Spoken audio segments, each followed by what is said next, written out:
একটা ম্যাচে এত যে ঝামেলা হতে পারে সেটা কলকাতা ডার্বি নয়, এটাও বিশ্বাস করতে হলো। আজকে চেন্নাই ভার্সেস কেরালার মধ্যে ডার্বি ছিল, যেখানে ম্যাচের মধ্যে কয়েকটা খুবই গুরুত্বপূর্ণ ইনসিডেন্ট হয়েছে, যেখানে একই সঙ্গে মালিক অভিষেক বচ্চন এবং কোচ ওয়েন কয়েলের মধ্যেও একটুখানি রাগারাগি দেখা গেছে। তার পাশাপাশি ম্যাচের শেষের দিকে একই দলের প্লেয়ার লুনা এবং নোয়ার মধ্যেও ধাক্কাধাক্কি দেখা গেছে।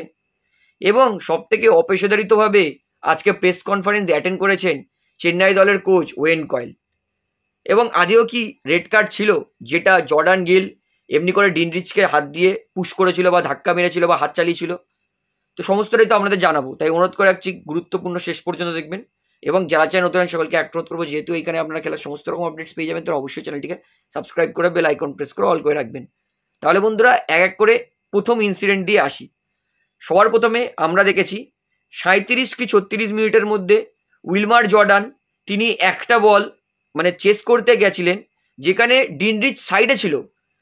উইলমার জর্ডান কিন্তু চাইলে ডিনরিচকে সাইড কাটিয়ে চলে যেতে পারতো, বা ডিনরিচের গায়ে হয়তো হালকা শোল্ডার ধাক্কা লাগলেও লাগতে পারতো, কিন্তু জর্ডান গিল তিনি পাকামো করে যাওয়ার সময় ডিনরিচকে এমনি করে গেছেন। মানে হাতটা আমরা পরিষ্কার দেখেছি যে হাতটা মুঠো ছিল এবং ডিনরিচের এখানে জিনিসটা ফিনিশ হয়েছে।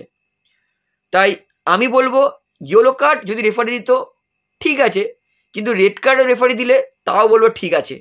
কারণ কোনো কারণ ছাড়াই অফ দ্য বল তুমি দৌড়ানোর সময় প্লেয়ারটার কোথায় ঘুষি মেরে যাচ্ছ, গলায়, সেন্সিটিভ জায়গায়, রেফারি রেড কার্ড দিয়েছে। আমি বলবো যে ঠিকই দিয়েছে রেফারি ডিসিশনটা, তবে ইয়েলো কার্ড দিলেও বলতাম যে ঠিকই আছে।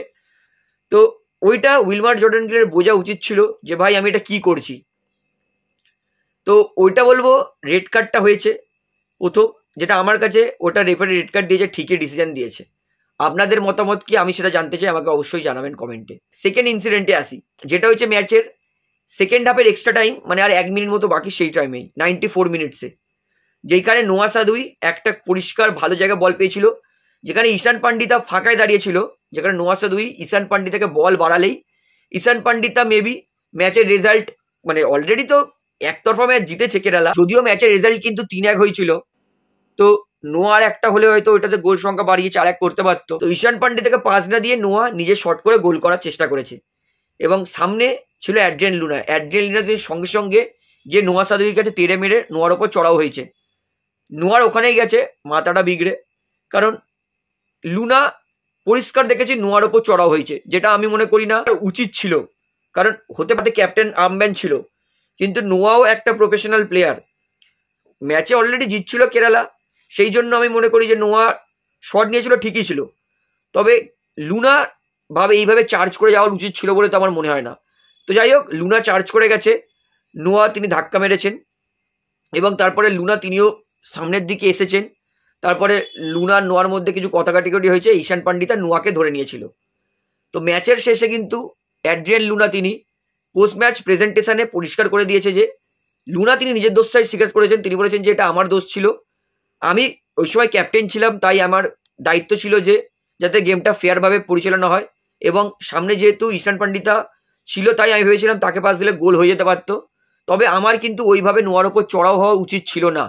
অর্থাৎ লুনা তিনি কিন্তু স্বীকার করেছেন না লুনার দোষ। এবং আমি বলবো যে অবশ্যই লুনার দোষ ছিল, হয়তো লুনার দোষ ছিল 60%, নোয়ার দোষ ছিল 40%। কারণ নোয়ারও বোঝা উচিত ছিল যে ভাই এটা ক্যাপ্টেন, ওইভাবে চড়াও হয়েছে, ক্যাপ্টেনকে ধাক্কা মেরেছে, জিনিসটা বাজে গেস্টার।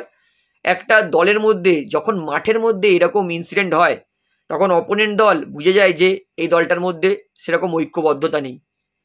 এবং আমি শিওর এর পরের ম্যাচ দিয়ে কেরালা আরও বাজে রেজাল্ট হলেও হতে পারে, কারণ এই জিনিসটা, এই গেস্টারটা যেই দলে হয়েছে সেই দল যতই ওপরে যাক তার পতন হয়েছেই, যেটা খুবই বাজে গেস্টার ছিল। তো যাই হোক, অ্যাড্রিয়ান লুনা তিনি ম্যাচের পর বলেছে যে তিনি ড্রেসিং রুমে গিয়ে নোয়ার সঙ্গে এই বিষয়ে কথা বলবেন এবং তার থেকে ক্ষমাও চাইবেন। তারপরে ইনসিডেন্টে আসি। ম্যাচের পরে আমরা দেখেছি অভিষেক বচ্চন তিনি মাঠে এসেছিলেন এবং সেখানে তিনি প্রথমত কোচের সঙ্গে, ওয়েন কয়েলের সঙ্গে কিছু একটা মানে রাগীভাবে কিছু একটা কথাবার্তা বলছিল। যদিও সেটা পরে জানা গেছে যে অভিষেক বচ্চন বোঝাচ্ছিল যে উইলমার জর্ডান কেমন করে ফাউলটা করেছে, এটা রেড কার্ড ছিল কিনা। অভিষেক বচ্চনের হাত দেখে বোঝা যাচ্ছে যে অভিষেক বচ্চন দেখাচ্ছিল যে উইলমার জর্ডান কাঁধে হাত দিয়ে তাকে সরিয়েছে, এবং ওয়েন কয়েল বলছিল সে কুনি মারেনি তো, অভিষেক বচ্চন বলছে না সে সরিয়েছে। তো তার মধ্যে কিছু একটা কথাবার্তা হয়েছে অভিষেক আর এর মধ্যে, পুরোপুরি কি হয়েছে ব্যাপারটা, রাগারাগি হয়েছে কিনা আদেও সেটা কিন্তু পরিষ্কার জানা যায়নি। যদিও এই ফুটেজটাতে আপনার কি মনে হয় সেটা আমাকে অবশ্যই কমেন্টে জানাবেন।